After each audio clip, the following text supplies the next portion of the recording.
Hi everyone, welcome back to Susan Cooks.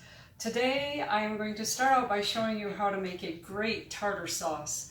You can just go to the store and buy a tartar sauce, but if you want to take the extra time to make a really good one, I think you'll be glad you did. This one has a lot of components. There was quite a bit of chopping and measuring, but that makes me want to talk about something called mise en place. If anybody ever watched Anne Burrell, she always did the mise en place, and all that means is get things ready ahead of time. So you don't read the first ingredient off the list and then go to the refrigerator and get the dill pickles and chop them up, and then read the second thing off the list and go to the refrigerator and get the sweet pickles and chop them up. You want to get everything ready ahead of time.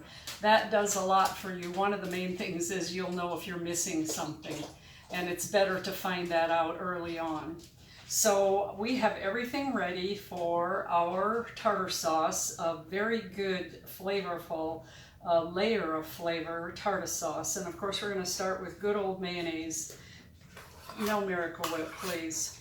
You need, Hellmann's is my favorite mayo.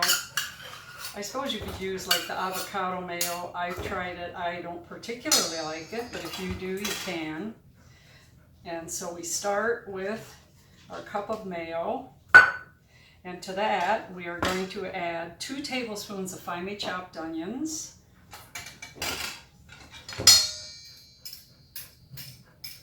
And I use yellow onions. I prefer the flavor of them. You could use red onions, I suppose. 2 tablespoons of finely chopped dill pickles. Whoops, dill pickles here. And these are kosher dills. I finally run out of all the pickles in my supply down in the basement, so I'm glad that pickle season is coming. Next is, I'm in my very last jar of my homemade Virginia sweets, and this recipe is about 1.2 carbs per serving. There's 12 servings in this recipe, so that's a couple of tablespoons. That's a good healthy serving. And my homemade Virginia sweet pickles, I use xylitol in them, so there's virtually no calories in it, or carbs. There are calories, but no carbs. So I don't think mine has the 1.2 grams. Then we're going to put in 1.5 teaspoons of chopped capers. Then 1 tablespoon of fresh parsley. If you don't have fresh parsley at hand, go ahead and use the dry, because this has to sit for a day for the flavors to melt. And if you use dry, you use 1 teaspoon instead of 1 tablespoon, because it's more highly concentrated. And then the last thing is your fresh squeezed lemon juice. Okay, so these are the things I had to prep.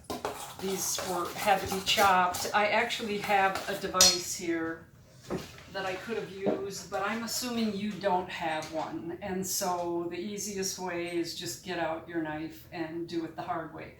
But this is a great little thing for both chopping and grinding.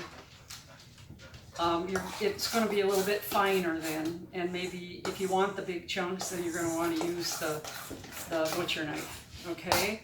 Now, to finish this off, I didn't measure these out.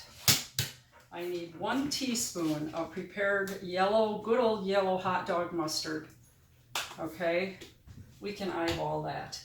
Then Hobo Jim's Yellow Jacket hot sauce. This sells at the farmer's market in South Bend. Get in touch with me if you want to know how to get it. He does not have a website. So just some dashes of that. You don't need a lot. And then just a shake or so of Worcestershire. And you can tell I use a lot of Worcestershire. Another thing I want to talk to you about in this recipe is the capers. Such a lovely flavor to a lot of dishes. So it's something you should have in your refrigerator. You can add it to fish, you can add it to chicken. It's wonderful on the lighter meats. And you will use them up eventually. You wonder, what am I going to do with a whole bottle of these things? But you will use it. Now, I think the spoon did a fine job on this. Yeah, this looks good. So we don't need that.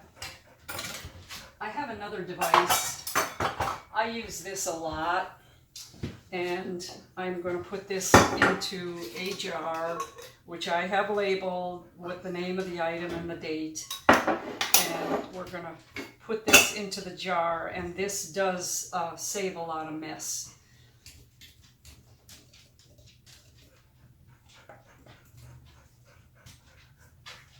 And it looks like we're going to have there's about 20 tablespoons in here. So yes, serving would be a good, like a tablespoon and a half per serving. A nice big dollop. And you're going to put this on any fish dish. You can put it on sandwiches, like for a sandwich spread. It's good to have in the refrigerator. You will use it eventually. Like I said, date it, label it, and it's going to be there for your use when you need it. So that's it for now. So yet another recipe on Susan Cooks. Hope you'll follow me. Join me for my shows. I've got it set up so that you could set up your tablet or your phone or whatever and kind of work along with me. You have to hit pause every now and then. But I want you to follow and learn and be prepared to be amazing in the kitchen. Thanks for joining me yet again at Susan Cooks. Bye-bye.